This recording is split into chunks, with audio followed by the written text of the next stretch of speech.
Welcome, team meeting. I'm super excited for today. One, because it's the day the Lord has made, and two, we get to be in church.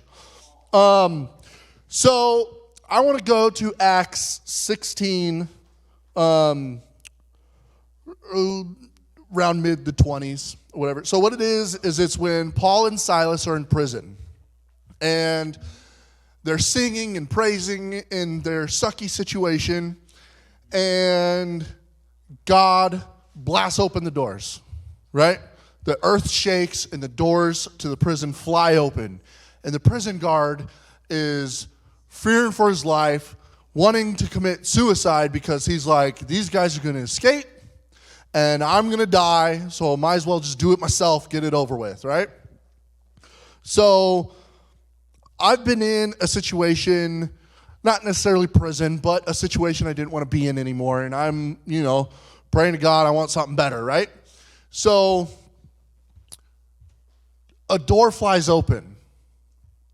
And I'm talking about kind of career move. I've been in IT, or been IT lately, but I've been interested in IT since I was like 12, taking computers apart, putting them back together, upsetting my parents because they don't have a working computer right now because it's all in pieces.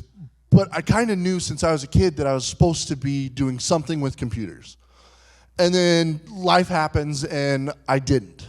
I got into different trades, one of them being construction and stuff. And then finally, I start school on the track to going to IT. So I'm there, I'm making it into reality. God has blessed this. He got me into a school that I can learn and all that. And then I'm working my way. I get into the IT field. I get into what I want. And then a door opens up that's not IT. An opportunity that looks like it's a prison door opening up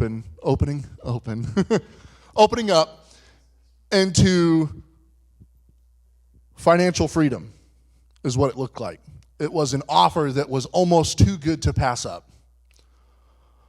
But I knew that if I kept doing what God called me to do and didn't just walk through the first door that opened, that God would bless that. I didn't know how, but I knew it was coming. I even said, this isn't the enemy giving me this opportunity, but it's the enemy using this to get me out of what God has called me into. And it wasn't a bad situation that I could have taken, but I knew God had me for something greater. And I don't know exact timeline, but I then got an offer for a couple thousand more a year than what that other offer was. So even greater financial freedom for sitting and staying in what God had me to do. So going to 1625, around midnight, Paul and Silas were praying and singing hymns to God, and the other prisoners were listening. Suddenly, there was a massive earthquake, and the prison was shaken to its foundations. All the doors immediately flew open, and the chains of every prisoner fell off. The jailer woke up to see his prison doors wide open. He assumed the prisoners escaped, so he drew his sword to kill himself. But Paul shouted, "Stop! Don't kill yourself. We're all here." The jailer called for the lights and ran to the dungeon and fell down trembling before Paul and Silas. Then he brought them out and asked, "Sirs, what must I do to be saved?" They replied, "Believe in the Lord Jesus and you will be saved, along with everyone in your household." And they shared the word of the Lord with him. So what happens when you stay in what God has you called to do?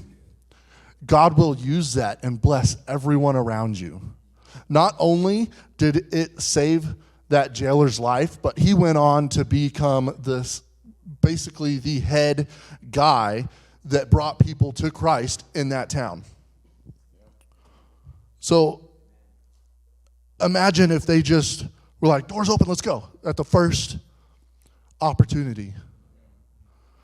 Then this jailer would have died. This whole town wouldn't have been saved. So when you stay in what God has you called to do, God will bless that abundantly above all you can ask or think. Amen. So, we are called to serve in the house of the Lord, right? So let's do that awesome today. Right on.